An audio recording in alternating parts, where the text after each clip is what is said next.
Spanish inquisition, ধর্মের নামে ভয়, আগুন আর বিচারহীনতার ইতিহাস। ধর্মের নামে যদি বিচার হয়, তবে সেখানে কি আর ন্যায় বিচার থাকে? আজ আমরা কথা বলবো স্প্যানিশ ইনকুইজিশন নিয়ে। একটি সময় যখন মানুষকে আগুনে পুড়িয়ে মারা হতো শুধু বিশ্বাসের পার্থক্যের কারণে। যে সময়ে কি ভিন্নমত মানে ছিল মৃত্যুদণ্ড ও একটি রাজনীতি ও ধর্মের ভয়ঙ্কর জোট, যা 4 শতাব্দী জুড়ে লাখো নিরীহ মানুষের জীবন কেড়ে নেয়। এক পটভূমি স্পেনের ওই সময় 15 শতকের শেষ ভাগ। স্পেন তখন মুসলিম ও ইহুদিদের সহাবস্থানের একটি স্থানে ছিল। কিন্তু 1492 সালে মুসলিমদের আল আন্দালুস রাজ্য দখল করে নেয় খ্রিস্টান রাজা ফার্দিনান্দো ও রানী ইসাবেলা। তাদের মূল লক্ষ্য ছিল একটি খাঁটি খ্রিস্টান স্পেন গঠন করা।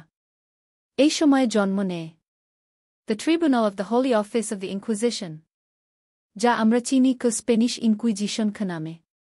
2 উদ্দেশ্য ও লক্ষ্য। স্প্যানিশ ইনকুইজিশনের মূল উদ্দেশ্য ছিল ধর্মান্তরিত ইহুদি ও মুসলিমদের সত্যিকারের খ্রিস্টান কিনা তা যাচাই করা। যাদের উপর সন্দেহ তারা কি গোপনে অন্য ধর্ম পালন করছে কিনা সেটি খুঁজে বের করা।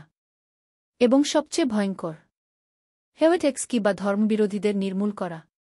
এই প্রক্রিয়া ছিল রাষ্ট্রসমর্থিত এবং চার্চ দ্বারা পরিচালিত।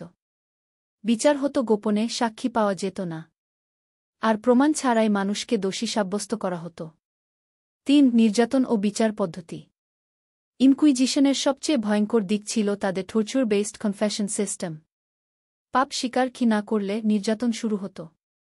কিছু নির্মম পদ্ধতি ছিল রাক, হাত পা টেনে ছিঁড়ে ফেলা; স্ট্র্যাপহ্যাডো, হাত বাঁধা অবস্থায় শূন্য থেকে ফেলে দেওয়া; ওয়াটার টর্চার, পানির মাধ্যমে শ্বাসরোধ করা; অ্যারন মেইডেন গারোট, নিষ্ঠুর যন্ত্রের ব্যবহার।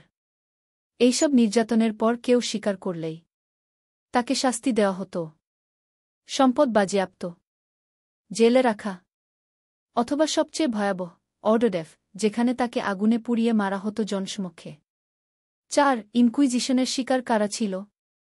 শুধু ইহুদি বা মুসলিম নয়, যে কোনো ভিন্নমতের খ্রিস্টান, বিজ্ঞানী যারা গ্যালিলিওর মত প্রকাশ করত, নারীরা যাদের ডাইনিও বলা হতো, এবং এমনকি রাজনৈতিক বিরোধীরাও এই ইনকুইজিশনের শিকার হতো।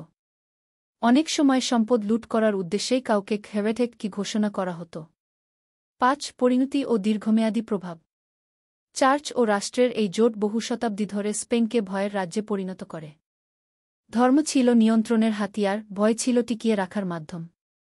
আনুমানিক 3000 থেকে 5000 মানুষ জীবন্ত পুড়িয়ে মারা হয়েছিল, আর লাখো মানুষ জেল, অত্যাচার ও সমাজচ্যুতির শিকার হয়। বিজ্ঞান, দর্শন, সাহিত্য সবকিছু থেমে যায়। একটি সভ্যতা পিছিয়ে পড়ে শুধুমাত্র ধর্মীয় গোঁড়ামির কারণে। স্প্যানিশ ইনকুইজিশন আমাদের মনে করিয়ে দেয়, যদি ধর্ম ও রাষ্ট্রের মধ্যে কোনো সীমারেখা না থাকে তাহলে ন্যায় বিচার হারিয়ে যায়।